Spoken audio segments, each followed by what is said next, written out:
Қайырлы күн баршаңызға, каналыма қош келдіңіздер. Бүгін сіздермен ешқандай химикатсыз, ешқандай жағымсыз иіссіз ыдыстарды жақсы жуатын ыдыс жуғыш гельдің рецептімен бөлісетін боламын.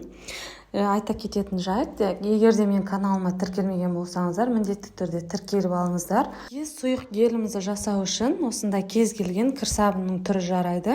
Кір сабынды осындай үккіштің үлкен көзінен осылай барлығын өткізіп алатын боламыз. Алдын ала бір жарым кеседей су қайнатып аламыз. Алдын ала қайнап тұруы қажет.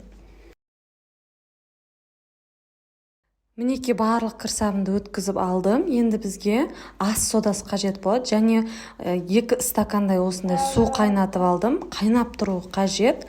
Енді кір сабынның барлығын салып, осындай ыңғайлы өзіңізге затпен, мен осындай венчикпен араластырдым. Және 3 шай қасық ас содасын салатын боламыз. Ас содасы өздеріңіз білетіндей жақсы ыдысты жылтыратады, кірді жақсы кетіреді.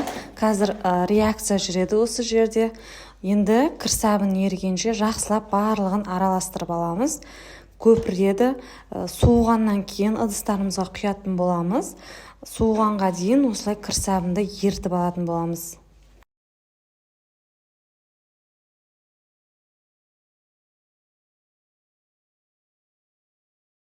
Біздің массамыз осындай сұйықтықта болады.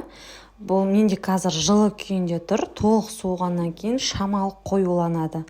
Осындай босаған ыдыстарымызға, менде осындай босаған ыдыстарым 2 ыдысым бар. Соған құйып қоятын боламыз.